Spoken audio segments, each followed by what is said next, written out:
Welcome back, everybody, to another episode of Street Tales.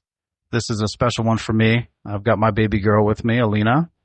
She wanted to do an episode with her dad, and she wants to try to articulate what it's like being the child of somebody who transitions from civilian life. I was in insurance sales, banker, things of that nature, transitioning into law enforcement. She's been with me, obviously, from the beginning. She's been to all my graduations. She was pretty young. We were trying to figure out how old she was when I started my career with Hillsborough County. I think she was 4 or 5, maybe. I think we figured out maybe third or fourth. She was 4 or 5 because she wasn't in school yet, so that's what it was. But baby girl, I'm very excited to have you here. Say hello. Hi, everybody. I don't know how to start this. It's perfect. It's perfect. Well, we were talking a little bit. What do you remember from Hillsborough County? Well, I remember, I'm trying to think back. I was really young, but I remember, when you were first, getting into it, how you would always, be gone for trainings and stuff because you had those stupid glasses that you used to wear and your bald cut head. And that's when, obviously, we met Uncle BJ. That's correct. So that's when I, met him in life. And I remember you would always, be shining your boots or whatever, and I would always be like, why are you doing that and stuff? Because I don't know, because I've never seen you do it before. So I thought it was, interesting to see. And, yeah, those are, the slow impacts, I guess, I started to notice was, the different mannerisms you started to have. Especially once you got pepper sprayed and the... Oh, yeah, the video? The video, yeah. I remember you and your brother, loved watching it, and that was the time that Alec, at that point, said, never do I ever want to go in law enforcement. He's like, because I'm not going to get pepper sprayed. Ironic. I do not react well to pepper spray. No. That video is funny. BJ gives me a hard time about it to this day. You're still in the video. Someone else went there. He's still spraying water in his eyes after a whole other round. Yes, I was. I do not react well. So you were pretty young. You remember more towards my later agencies that I worked for, but you said that you remembered one specific moment that was a core memory for you. Yeah. What was that? So it was late at night. I couldn't tell you the exact time because that's okay. I wasn't very aware of time. I used to read the time 4:41. So I was pretty intelligent. So I didn't really know how late it was, but I remember it was past my bedtime and I heard ruckus in the kitchen or whatever, and Alec was up. So obviously if my older brother's up, I'm going to have to go see what's up because I always follow Alec around. So I go into the kitchen and I see Mom, she's not panicked, but she's just stressed. And then I look at your shirt because your uniform at the time was white, and I see blood on it. And I remember getting to start crying, and I'm like, oh my gosh, Dad, are you okay? What happened? And you're like, oh, it's nothing. And you start laughing like nothing happened. But I'm over here 4 or 5 years old, and I'm like, my dad has blood on his shirt, and it's past my bedtime, and Mom's cleaning it off. It scared me, and I think that's the first time I realized how, I guess, in danger you could be in a law enforcement job. Mm-hmm. And I remember asking you about it, and you're like, oh, it's nothing. We just got in a fight and his blood got on me. You're like, it's nothing. But in my mind, I was like, oh my God, he got shot or something. But it was not much, I guess. Yeah, I don't necessarily remember exactly what caused that because that has happened many times, especially when I was in Hillsborough County. Hillsborough County, I was in a very violent area. And so fights, things like that would happen a lot. But I'll tell you this. I don't know if you remember this one. This is one of my core memories. I was working, and I was actually responding to a large-scale fight. There was probably 30 or 40 people fighting, and I was maybe an hour away from the house. And your mother kept calling me, and we always had a rule that if you called me twice in a row, I would stop what I was doing and pick up. And so she called me, and I want to say that I picked up on the second call, but I can't remember that exactly. I was in the middle of arresting somebody, and I had just put the handcuffs on. Is this when Alec got his head? Yes. Okay. And so I'm in the middle of arresting someone. There's chaos all around me. There's probably 9 or 10 deputies. We're all arresting people, and I just put handcuffs on. And your mom goes, Alec hit his head. I have to take him to the hospital right now. He's bleeding everywhere.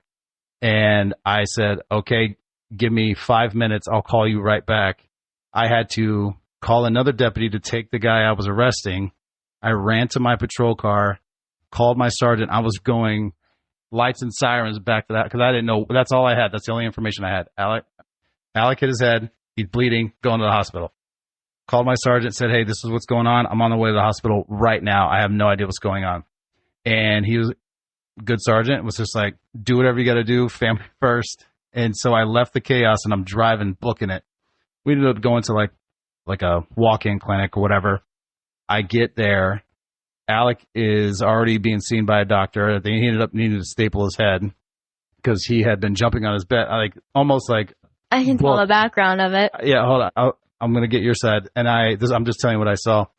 And he had been jumping on the bed and then fell off the bed and hit his head on the corner of like the windowsill or something and split the back of his head. He still has a scar to this day. And you had your pajamas on, but tucked into, you had pulled pants on over it. Your mom was a mess, crying. You were fine until you saw me. Then you started crying. But what was relayed to me is that when that all happened, Alec was crying. He was like, he thought he was dying because he was bleeding out of his head and it hurt, obviously. You jumped into high gear, put your clothes on, grabbed a towel. You had everything you needed, got in the car, and you were locked in, whatever needed to be done. And then it just kind of adrenaline dump. And I think you were maybe 4 or 5 at that time. Yeah. So what is your side of that? Okay, so obviously, like, it was like a normal night routine for me, Alec, and Mom, because you worked night shifts at the time, right? Mm-hmm. Can't remember. So we had this like long, like hallway leading to me and Alec's bedroom. We shared a room, and our beds were on each side of it. So we like to like run down the hallway full speed and jump on our beds, cause I don't know. So like we were doing it, and Mom's like, "Okay, you guys, like, we need to go to bed. Like, you need to go to bed." And me and Alec were like, "No, one more." And Mom was like, "No, go to bed." And we're like, "No, we're doing one more because, you know, we're kids and we don't listen to our mom. We want to do what we want." Yeah. So me and Alec full speed run down the hall. We jump on our beds. His bed was up higher because he was older than me, and my bed was low. So I just jumped on my bed perfectly fine. He jumped on his bed, and we heard like a smack or like a snapping noise or something. Like, we didn't think anything of it, and like Mom was tucking me in or something. And then like Alec was just staring into space, like he had no reaction. And he touched his head, like the back of his head, and he was bleeding. And he goes, "Mom, I'm dying." And he starts bleeding. And Mom goes, "Oh my God, Ina, get a towel." I look at Alec and I freeze in the moment. What had happened was he missed his pillow and he hit his head off the marble windowsill that we had. So, yeah. So immediately I get up, run to get a towel. My mom's freaking out. And I'm like 5 or 4 at the time, like Dad said. And like I get a towel, and then I'm like, okay, what does Alec need? He needs to go to the hospital. So I used to sleep in my dad's old big t-shirts because I would miss him at night with his smell on it. So I put pants on over it and tucked it in. So I'm wearing this like extra large t-shirt down to my ankles. I tuck it into like my little 5-year-old pants. I run downstairs, get my mom's purse and her wallet, and I'm standing at the hallway like, we have to go. And she's like, and then she didn't react to like her 5-year-old daughter doing all of this, who's never been taught it before. Mm-hmm. We get in the car, we get to the like ER, and then I see Dad, and like, I don't even remember. I think I blacked out or something in my mind. The next thing I remember is we're home, and I got jealous because Alec got ice cream and I didn't. And I was like, "I want ice cream." And Mom was like, "Well, you didn't get your head cut open." And I was like, "Well, I helped." Yes, you did. I still didn't get ice cream though. But I got to miss school the next day. But that's my side of it. Yeah, he ended up getting a few staples in his head, and like I said, he still carries the scar with him to this day. Like, it's a cowlick now. It's bad. So then the next phase would have been when I was with the Maine State Police. You were a little older then. That was a few years later. I think you were in 4th grade? Yeah, I think I was in like 4th grade. And with the Maine State Police, even though I'd already been law enforcement at the time, I think it's changed since then, but at the time I had to go do 9 weeks of training. So I had to leave again for another academy. So I'd already been through Hillsborough County Academy, which took me away. And then I was working midnights. And actually, just a quick sidebar, I had also gone, this is when I had already gone to the FBI Academy, didn't make it. So I was not in the best of mental places at the time. I was pretty depressed. Maine State Police picked me up. I was very excited about it, but then I had to leave again for 9 weeks. Do you remember that time period? Yeah, I remember because we and Alec had just started a new school at New that state? time. Yeah. Yeah, we were new kids in the new state. And I remember being really nervous and stuff. And it was because, like, you didn't make it in, like, the FBI. So I remember, like, you telling us that. And It kind of worked out because otherwise we would have had to go to Alaska. Yeah. No, which would have been. Yeah. I remember, actually, when you told me that, I was like, Alaska? Okay. Yep. Yeah, so we were in Maine, and we've never been to Maine, but it turned out to be an amazing state where we met a lot of amazing people. But Absolutely. at the time, we didn't know that. So I remember, like, Dad being like, I'm going to have to go away again. Like, one time when he was dropping me off at school or something, and I was like, again? Like, didn't you just leave? Little did I know, in the future, he would always be gone. Yeah, it's just kind of how it worked out. Yeah. But, yeah, that's about the most I remember about the training. And then, like, I remember you being gone and then I remember going to your graduation. Yeah. What do you think about that? I liked it. I'm trying to remember. I think that was the first graduation I really, like, kind of remembered. Yeah, you were pretty young when I was in Hillsborough. Yeah, I don't remember that really. Yeah. And then the Maine State Police was pretty short-lived. I think I only 10 months maybe as a trooper. I can't remember. Yeah, not very long. And this is not normal, but I got a call. So I still wanted to be a federal agent. It's just I had it in my head, like I've said in previous episode, I was done doing domestics and traffic crashes all the time, every single day. It gets exhausting.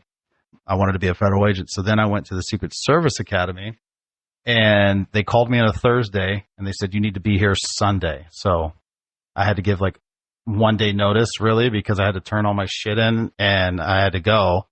Maine State Police was great to me, though. The lieutenant, who's now the colonel of Maine State Police, was like, you always have a home here. You were great. Do what's best for you and your family. And so I left again. Do you remember that? I was gone for months at that point. Yeah, that was the longest training. Yeah, it was. Was when you were gone. And I remember being like sad all the time. I was like, where's Dad? Where's Dad? Because I was so young. Yeah. But I started to understand it as I was getting older. And like, I remember like I was really sad, but then Mom told us that you were in DC for training. Yeah. So with the Secret Service, you start off in FLETC, which I was in the one in Georgia, but there's one in Georgia, New Mexico, and then one in Botswana, Africa. So I thank God I didn't have to go to that one. This was during the big hiring. This is when Trump got elected and he wanted to hire a bunch of Border Patrol agents. So anyway, they flooded all the FLETC training facilities. So we trained there. I can't remember how long it was. I think it was, I want to say 4 months. I can't remember exactly, but I was in Georgia and I couldn't have anybody there because you're on campus, on base, or however you want to phrase it, secure facility.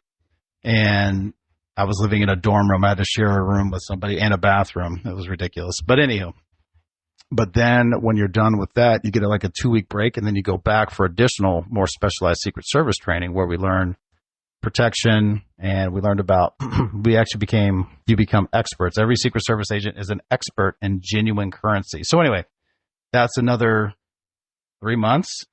Yeah. I mean, it's the most training that you could possibly have. That's why I keep saying I'm probably one of the most highly trained law enforcement. Like, I've been through so many fucking academies. You have been. I remember like being super sad, but it was like half of your training was through the summer. Yep. So Mom was like, we're going to go drive up to DC to see Dad during the summer. I mean, Alec, we're super excited. And like, I remember packing up the car and like getting ready to see you. But I remember you're like, oh, I have a present for you when you get back. But I don't think Mom knew that not to tell us it was a PlayStation.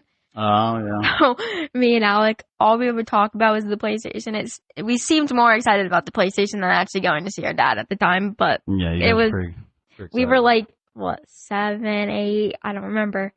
A little older. Yep. And then we basically lived in a hotel for a couple weeks while we watched Dad train. But it was like cool to experience DC from like going from Maine to DC. It's really different culture wise. Yes, it is. And I was like, whoa. And we also snuck my hamster in to the hotel. Yes, we did. That's funny. Yes, we did.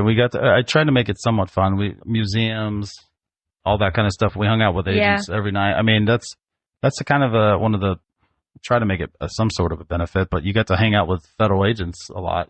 I did meet a lot. Most people of never agents. met one, and you got to hang out with a bunch. Yeah, I met a lot of them. I remember not many of them had kids. They're all very young. Yes. So I remember them looking at us like, you have kids, Martin? Older kids too. Yeah. At the time. Yeah. And so then I get done with Secret Service training, and I'm super excited. I'm pumped.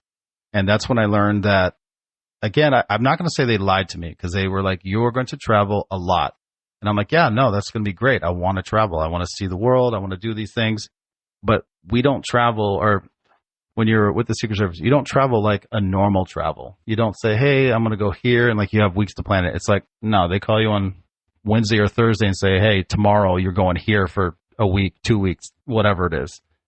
And that's how it is. So I missed a lot of birthdays. I missed a lot of games. Yeah, actually. This year I played soccer. This year he only made it to like one of my games. Still happy I made it to one. Yeah. But it's like, oh, well, I remember one birthday he was there. I was excited that he was there. Like, I'd always be like, Dad, are you going to be able to come here? Or like, are you going to be here for Thanksgiving or Christmas? Like, which one? I'd rather it be Christmas. And like, it was always like a battle or not. Yeah. And I remember being sad a lot, but like, I got used to it eventually because, I don't know, you'd be like, yeah, I'm going to China, and you'd bring back like stuff, and everyone at school was like, oh my gosh, those are so cool. Or one time you brought me back like M&Ms from the White House, and I thought that was so bougie. Yes. I was like, yeah, guys, these are my M&Ms from the White House. Don't worry, humble brag. Yeah, I was very, what is the word? What is it? What's the word? Humble. I was very humble. What can I say? Oh, yeah. But yeah, I remember one birthday you were there, and I was super excited, and then you're like, Alina, I have to leave tonight to go on a trip. And I was like, what? You're like, yeah, I just got called and I have to leave. I'll be gone for a week. And I was like, okay. And I remember my friends were there, and all their dads are obviously like home all the time. Yeah. And like, they're like, what? He's leaving? I'm like, yeah, this is part of his job. Like, no one really like understands it in Maine, I guess you could say. Well, most people don't understand it no matter where you're from. Yeah, actually. Yeah, I remember because I would go try to talk at the schools, and I enjoy that. That's still something I try to do even now, just to talk about law enforcement, the different levels and the different agencies, and try to give exposure to people who may have never met a federal agent or even thought about law enforcement. But you were still in elementary school, I think, when I did the first time at your school, and you had been telling all your friends, they're like, what does your dad do? What does your dad do? And you got tired of kind of trying to explain what it is, so you're just like, he kills bad guys. I didn't mind it. Everybody I've ever met is like, yeah, keep that energy. I love it. Yeah, honestly. I remember you'd come to talk at like career days because I was like, my dad's a secret agent. I'm just better. What can I say? And everyone at school would think, since we were little, they were like, oh, so your dad's a spy? And I'd be like, yes. Sure. And so basically all the way up until I was probably 7th, 8th grade, everyone was like, is your dad still a spy? And I'd be like, yep. He is. He's a spy. Little do they know I'm standing post at a stairwell for 12 hours or outside on a shoreline. No spy activity whatsoever. Ridiculous. Yeah, honestly, once you started telling me like what you actually do, I'm like, oh. I don't want to do that. I don't want to stare at an elevator for 10 hours straight. No. Like, it's bad. And all my teachers became very invested in you. Yes, they did. They would be like, where's your dad now? What's he doing? And I'm like, to be quite honest, I don't know. I have no idea. He's probably in some part of the world with one king or queen. And they're like, what? And I'm like, I don't know. He told me like last week. I don't remember where he is. Yeah, like, you and Alec, I can't remember what you call it, dad stories or whatever, because... Dad lore. Alec calls it dad lore. There you go. Because I would just be trying to, I was just in Rome and I met the Pope, or, I was guarding the King of Norway or whatever, some king or queen or whatever. And I'm just trying to talk about it and explain what I was doing. And they're like, yeah, okay, Dad, we got it.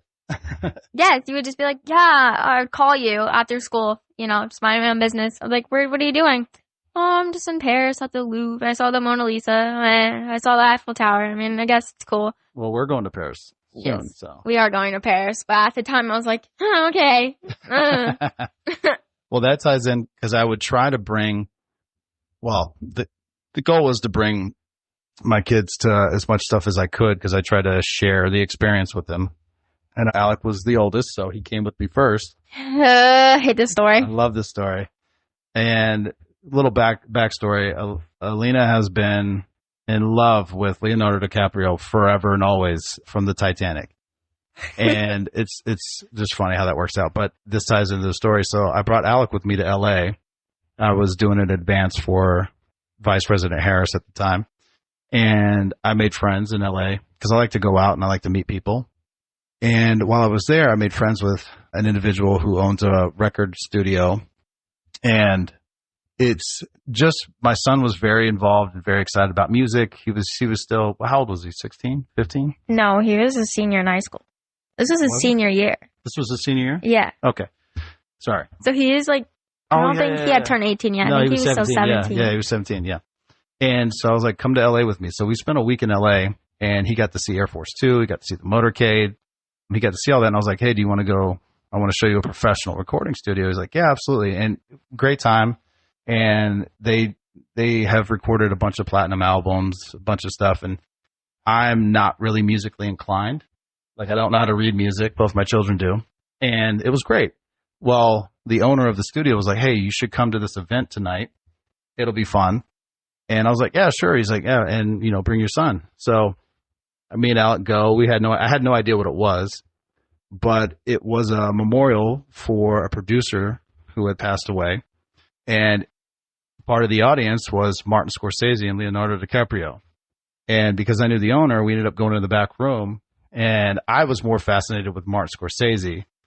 And I mean, my God, one of the greatest directors of all time. And just to hear him nonchalantly talk about how he came up with The Departed and these different movies he was working. But Alec was locked in on Leonardo DiCaprio, and we were taking pictures and videos, not selfies with him, because, again, we're at a memorial, so it's somewhat of a somber situation. But we were talking, but we ended up hanging out with him for probably 2 or 3 hours. And afterwards, I was like, hey, Alina, guess what? We hung out with Leonardo DiCaprio and Martin Scorsese. I was so mad because I actually had been offered to go to LA first. Yep. But I was like, oh, Alec's graduating and he's going to go to like the Marine Corps, like boot camp and all that. So I was like, okay, like I'm just a sophomore. So like Alec can go. Like Dad will go to LA more than once. And then they meet Leonardo DiCaprio.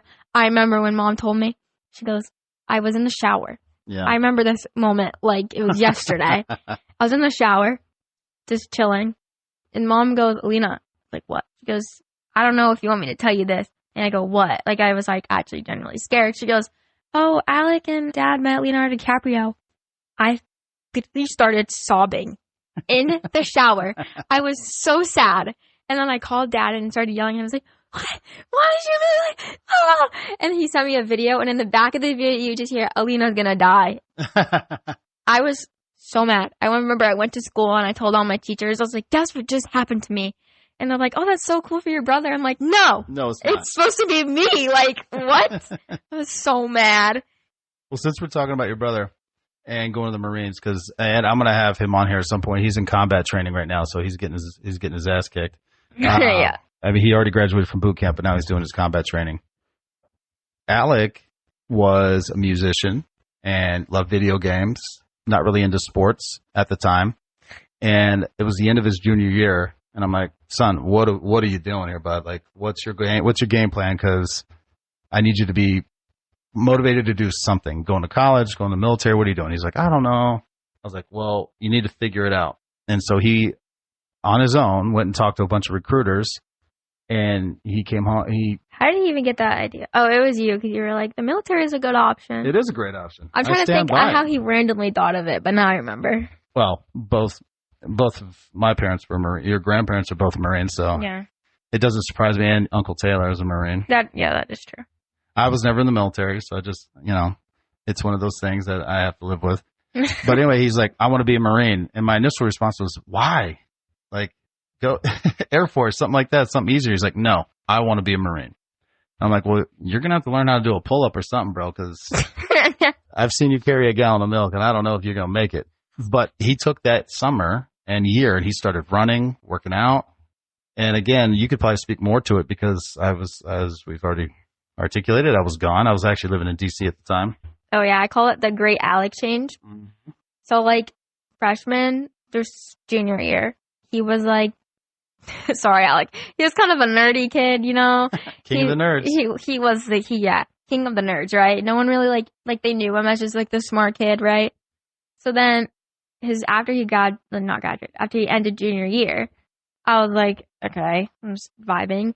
And that summer he's like, oh, I'm gonna join the Marine Corps, and I was like, okay, why? Again, because I remember like Dad telling me about it. I was like, Alec, you don't really look cut out for the Marine Corps. At the time. At the time. But it turns out he really was. And basically he started working out. I remember one time I saw him, I was like, that is not my brother. He started wearing like tank tops, like a douche. He got his hair like. I take offense to that. My dad outfit is tank top and shorts. Yeah, but he would wear like the tight one. Yeah, oh yeah. Like the annoying ones. He would start wearing like a gold chain. He got his ears pierced. I was like, who are you right now? He was feeling it. He got his little college girlfriend. Mm-hmm. I was like, Alec, what? He started going out all the time. And like, remember, he's had his license in sophomore year. Like, he never went out. And now I'd be like, where's Alec? He's out. What? Yeah, matter of fact, I would tell him, go out. You need to go do stuff, high school parties. Don't drink and drive. Don't do none of that stuff. I wasn't trying to tell him to do that, but like you need to go enjoy high school because you're only going to be a teenager once. And he would go to parties and go and come back. Like he would leave after an hour. And I'd be like, son, come on, man. He goes, Dad, it's a bunch of dudes smoking weed, drinking warm beer. I'm not doing that. And he's saying that while he's pouring himself some Blantons or Macallans. I was like, I have ruined you. He's so spoiled. I have ruined you.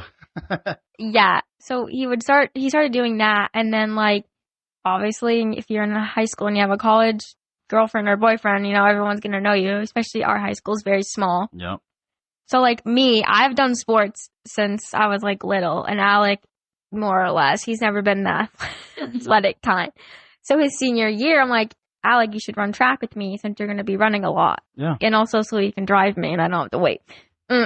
But turns out he was captain of his cross-country team, captain of both indoor and outdoor track season. He's only done it his senior year. Yeah, I was like, what the fuck? And then everyone was like, Alec, Alec, Alec. And I was like, what the? And he was just like the coolest kid in school. He had all these friends. All the teachers loved him. And I was just there. I was like, hello? What just happened? He like literally turned into like this popular jock kid who's going into the Marine Corps. And I was like, what? I was like, who are you? That's basically his senior year. He turned into like a completely different person. And then after boot camp, he's another completely different person. Yeah, no, fair enough. But with that being said, I was able to actually, I got lucky. This was during the campaign season of 2024. I was able to bring you on a couple trips with me. They were in Massachusetts. It's when Vice President Harris was in the Cape, and then she went to the Berkshires. So the first week we were in P-Town. Just the tip. Which for people who don't know, P-Town is populated. It's an LGBTQ community, but it's mostly emphasis on the G. Would you say? Yeah. And it happened to be Bear Week at the time. Yep. So I had my 16-year-old daughter in P-Town. It's called Provincetown. And there were, for people who don't know what bears are, there was a lot of burly gay men, body glitter, booty shorts, tank tops. Yeah. Yeah, so you got exposed to that pretty quick. Yeah, but I did have a lot of cool experiences there. Yeah. I went on a Coast Guard boat. We ended up linking up with the Coast Guard commander. She ended up, and again, forgive me for everyone who knows, I'm sure I'll get criticism, but I don't know all the names, but Master Chief, or he was the commander, he was the Coast Guard commander of the base in Provincetown. Yeah. Shout out, because the dude was awesome and he made us cookies. He did. They were very good. But he was super nice. Yeah, like we did not know that he was that high up. No, had no idea. Had no idea. He's like, do you want to go on a boat? And I was like, so we ended up, yeah. Hell yeah. We ended up dipping out on a Coast Guard cutter. And it was, well, go ahead. You tell it. It was really cool. It went fast. I almost flew off the boat. If I didn't have Dad holding me down, I would have flew off. And then he tells one of his, like, I don't know, what would you call them? Like people that work under him, I guess. I don't know. Or like again, equals. I'm not in the military, but yeah. They were like sitting in a chair. He goes, get up and give her the chair. She's going to fly up. And I was like holding on for dear life. But I remember like I looked really funny because like imagine this 16-year-old girl walking around with like 5 special agents.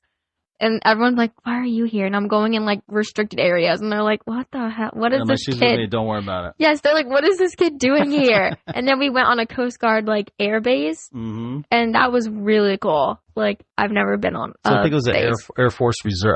Again, my ignorance is showing. My parents were in the Marines, so I know some Marine stuff, but I don't know all the terminology. But you got to see, restricted base. It was really cool. And I remember that's when I was like, oh, I want to join the Air Force now because like seeing it and stuff. And then after we went to like Alex boot camp graduation. I was like, this is really cool. It is. Yeah. But I think it's an Air Force Reserve is what it was, because the accommodations were beautiful gym. They were all hanging out, working out, the kitchen. You're like, well, this is amazing. And then we go to the Marine Corps graduation in Parris Island. The bathrooms don't work. It's pretty grimy. It's definitely Marine Corps vibes in there. They train soldiers there. Everyone's a rifleman. And then we went over to the Berkshires, which in my head, I'm like, oh, the Berkshires. Yeah, that's really, really nice. And there are nice areas. Keyword. But we were not in the nice area. I mean, it was still fun. I got a smoothie bowl. Yeah, you did get some good food. It was good. I liked it. We did some traveling around. Yeah, it wasn't all bad. It was nice to know the different areas that I can. Like, we went from this beautiful province town. It was, like, on the water, Cape Cod. I was like, oh, my God. To the Berkshires, and it was, like, raining the whole time. Yeah, it was, yeah. Cape Cod was beautiful, and we were, like, an hour away. So, like, she spent a lot of time with me in the car, which I loved it. I didn't give a shit. I did, too, because I got coffee, too. Exactly. But what did you think watching your dad work as a Secret Service agent doing advance? I thought that you were really cool. I'm not going to lie. And I remember that was the first time I've ever seen him. Had been in the Secret Service since I was in like 4th grade. And now I was sophomore. Nope, this was summer of sophomore year. I was about to be a junior. And I was like, now I'm seeing my dad actually work in like what he does on these trips. Because like I've never experienced, because I've already been too young and had school and stuff. So I went and I was like, this is so cool. Like I met the other agents, and like you would think that secret agents would be super serious and stuff, but they crack jokes all the time. Like it's actually super funny. And, like, it's kind of cool when they walk in and actually do their jobs. Like, they actually blended pretty well. And, like, I remember seeing, like, the people set up for the Vice President Kamala when she was the Vice President and stuff. And it was, like, super cool. I was like, my dad's part of that. Or, like, when he would send pictures with him in the background of important people, I'm like, that's my dad. Like, I thought you were super cool. Or, like, when you would wear, like, the earpiece and stuff. I was like, you look like you're out of a movie. But I thought it was, like, super cool to meet everybody and see how, like, you plan it. Because, like, some of the things you were pointing out, I was like, what? Like, I would never think of that. Ever. Yeah, and again, I think it's something that's hard to wrap around, get your mind wrapped around. Because when you're in it and you're in the White House or you're standing post and you're meeting people, I've met a bunch of people. Not that they would ever remember who I am. It doesn't matter. But I've met a bunch of world leaders and Mark Cuban, Elon Musk, Bill Gates. Like You've met Elon Musk. I have. Because these people. Okay, again, more lore. He always has new lore. Dad lore. It gets lost on you because for us, we've been standing in a suit for 8, 10, 12 hours, depending, sometimes even longer. I've worked many 18-hour shifts. It gets lost on you. You're just like, ugh, I'm tired. And again, like I said, it's not like these people were hanging out, having a drink, chatting it up. It's just like, oh, hey, it's nice to meet you. Yeah, nice to meet you too. Cool. But it gets lost. And so I'll try to articulate these stories, or I'll be like, I don't think they're that cool. And then I'll talk about it. And my kids are like, what the hell, Dad? That's fucking awesome. Yes, it's so random. Like, I don't know. I feel like every time he comes back from a trip, I'll be like, how was your trip? And he'd just tell me all these things and show me the pictures. And I'm like, I want to see that. Like, I'm just here in Maine, chilling. Yeah. Yeah. Well, so the other part of that is, again, being in law enforcement, I would always try to explain to my kids safety and security and cameras and guns. I think you guys have been shooting guns since you were very little, or at least you've been introduced to guns. Probably since you could walk, because I wanted you to understand that they were serious and they were always around the house and always loaded.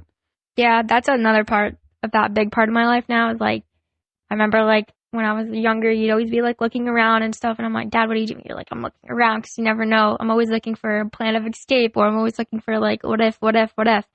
And like now that I'm older, I realize that, and I'm like, when we were younger, like me and Alex would be home alone a lot because like my mom would work, Dad would be gone. So we would have the guns in the place, and he's like, don't touch the guns unless it's real serious. You call 911. He would walk us through the steps, and we were in like 5th, 4th, 3rd grade. I was in 3rd grade, I think, 2nd maybe. And I had all these steps in my mind of like what to do if someone came in the house or not. And like Alec would too. Like we had this whole plan. Like we would go behind there, we do this and do that. And I remember like you're always like, don't put your finger on the trigger unless you're gonna kill someone. But then if you do put your finger on the trigger, you have to kill them. And you use all the bullets. You unload. And like I've been shooting since I was like, I don't know, very young. I don't even know. I've been around like guns and stuff, and I know how to like handle them and be safe around them. Correct. And it's weird because people at school will be like, they'll just say in my mind very stupid stuff, and it like bothers me because they don't know anything. Correct. And I'm like, yeah, I've done that. And they're like, what? I'm like, yeah, like everyone should shoot a gun, I feel. Absolutely. So they know. And know how to use it, know how to take care of it. But I would also be like, all right, if someone breaks into the house, you need to be able to stack up. Don't get in the line of fire. Make sure you don't shoot your sibling. Yeah. We had this plan. Alec would have the gun and I'd call 911. Me and Alec would talk about it. We were locked in. Damn right. And I would take them through drills. How to oh my God, with a Nerf gun? Well, gotta do it safe, but yeah, like how are you gonna stack up? How are you gonna get from your room to the next room? Yeah. Now, did you enjoy it, or I've always struggled with. I wanted to articulate that there are bad people, there are criminals, but there's very few, and I never wanted to scare you, but I also wanted you to be aware that bad things can happen, and when they happen, it's very fast. Like most people just can't even begin to understand how quickly you go from hanging out, eating chicken nuggets, watching a TV show, and someone's trying to kick your door in or trying to break into the window or something. Like it can happen so fast. Was it something that you appreciated, or I'm always struggling with? Did I scare you to the point of like, oh my God, there's bad people everywhere? I want to say kind of. I am appreciative of it because like talking to people my age, they don't know anything. Yeah. At all. Like especially since I started driving, that was a whole new layer of stuff. And like you told me about, and like you have inside experience. So I was like really happy that I knew about it. Yeah. Because a lot of people my age don't, and I try to tell them, but they're like, this 16-year-old girl, she doesn't know shit. And I'm like, you would think, but I know. Yeah. And I would say, yeah, I am, but I would get scared too. Yeah. There's so much now, especially these days, because you've got to worry about social media. You've got to worry about people finding you on the internet. Don't put too much on the internet. Don't put too much on social media. I remember there was a friend of yours, or Alex, however you want to phrase it, a kid, and their parents were like, absolutely no social media, never. And so she did it on her own, and she ended up putting her full name, her email address was her name with her date of birth. She had her class schedule. She had where she went to school, where she lived, pictures of her at her house. And I'm like, oh my God, this is insane. Yeah. We're not going to say names, but we're not going to say names. Yes, I remember that. And I remember like thinking like, oh my gosh, she's such an idiot. But I also like, I didn't get social media until I was a sophomore in high school. And I remember I asked about it and you were like, why? And you gave me this whole spiel and I've been very safe about it. And every time I see anything sketchy, like I always tell you or I tell mom. Like I'm always thankful that I didn't get it till I was older. Yeah. Because seeing the kids in my grade who've had it, and I would always be like jealous or whatever. But now I'm like, this is not relevant. Like it just brought your brain eventually. So I'm like thankful that you didn't allow me to have it. Well, yeah. I mean, there's a bunch of reasons why. I mean, getting locked in on it, being an iPad kid or whatever you guys call it now. The sticky iPad kids. Yes, spending hours and hours and hours on the, social media or whatever it is. But also for me, from a law enforcement perspective, I mean, most people don't understand. Like, I'm still a normal human being. I have kids. I'm sometimes shocked at the evil that is out there. But especially when you were younger, it's a little different now that you're older. Not that it changes. It just you're more aware. But people try to find you, and they want to do bad things. And again, try to stay out of the bad areas. But when you're seeing pedophiles and rapes and murders, you're like, you try not to go to a dark place, and you don't want to isolate and lock down your kids to the point where they're scared of everyone they ever come across. But at the same time, they're taught from a very young age to respect adults, respect your elders, whatever. But I'm like, some of them suck. So I don't think I ever made you do that. At least I hope not. Like I never made you hug anybody or hug that person. I never did that. You always were like, even if they're family, like, don't let them in unless I tell you they're coming or stuff like that. Like always, because I would say law enforcement and like been around like knowing about stuff has been a prominent part of my life. Yes. And like even my mom, like she has probably watched every single crime show out there. Still does. And still does. I still watch them with her. And I just always watch them. And like I want to say like I know a lot because I hear inside experiences, like watch it on TV, like it's just always around me, I guess, like in our house, like guns and like handcuffs and all this. Like you showed me how to like, what really I think got to me the first time was like when I really learned the difference of how strong a man is compared to a girl or anything. Like even Alec, he's only 2 years older than me, and like he's so much stronger than me. Significantly. And it's scary, like to know that someone could be that much stronger than you and that you really can't do anything about it. Well, and Alec learned that in boot camp when he had one of his drill instructors. Again, it's Marine Corps, you're learning, you're training, whatever, but he's 18, so technically he's an adult, but he got hit by a grown man in his side. And he's like, Dad, there is a significant difference between a grown man and a teenage boy. And I'm like, I've been trying to explain this shit to you. Yeah, that's the first thing that really scared me. And I was like, even if I like work out all the time, even if I do this, like if a grown man wants to kidnap me, like he will. Well, besides if I have the tools, which you've supplied me with to get out of it. But a lot of young girls don't know that. No, their brains will lock up. Yes. So I would hope, I think I would stay focused in a situation like that, considering what happened when Alec was younger. Like the story we told about the window. Like I got like walked in. Yeah, ready to roll. Usually like not many people do that. Yeah. I don't know. Nothing traumatic has happened to me since, so I couldn't say I do that now, but. Well, you never know. And again, you don't know until it happens to you. And again, sometimes I've burdened my children with knowledge. And so they'll ask me about events that happen on TV or whatever, or crimes that they're talking about. So significant cases that make national news. And I've always tried to tell you guys the truth as I know it and reality. But like when you saw when Trump got shot at Butler, you know, I felt so bad for the female agent, but that couldn't get her gun back in the holster. I knew her, worked with her. Like, again, I'm not saying that we're like hanging out, but she's a good person. She's a good agent. But until you start getting shot at, you have no idea how you're going to react. You can think about it a million times. You could train a million times, but until shit starts happening, you don't fucking know. But I think it's a good sign that even from a very young age, if anything happened, you would lock in first, let it all run its course, and then everyone has adrenaline dumps differently. I started like sobbing. Some people cry. Adults still do that though. They'll have adrenaline dumps, they cry. Uncle BJ and I, we usually have to pee and our legs get tired. That's where our adrenaline goes. It's actually funny. So you don't know. Well, baby girl, we've been on for a few minutes. Anything else you want to talk about? Any other stories you remember? I mean, they're all just like little stories that all like tie into the same thing, I guess. Like, go ahead. I'm trying to figure out how to wrap up everything we said. No, basically, like, I don't know, like being around like law enforcement and agents all the time. Like, I'm used to very like well-spoken people who like are all aware. I'm used to like always feeling safe around my dad's friends because they're all law enforcement. They know what they're doing, more or less. I'm kidding. Well, actually, hold on. What about, you've met some females in law enforcement? Because that's usually a hot topic that people talk about. You have met people that I would go to fucking war with. Yeah, there are some bad bitches out there. Damn right. And they definitely have like influenced me to join. Like obviously I watched you, and then now Alec joining Marine Corps. Like I definitely want to like do something along those lines. Well, let's talk about that for just a couple minutes. What do you, so boot camp. So Alec goes to boot camp. He's there for 3 months. We got to hang out with him for maybe 10 days.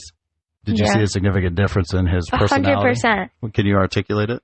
So obviously I was telling you like the great Alec change, as I like to call it. He was very like, I don't know, like me and him would always like, he'd always try to like include me as much as he could. I mean, as much as you want your little sister around when you're a senior in high school. Fair enough. But Alec has always been a great brother, and he like cares a lot about me. Like he's still sweet. Mm-hmm. Alec is really sweet.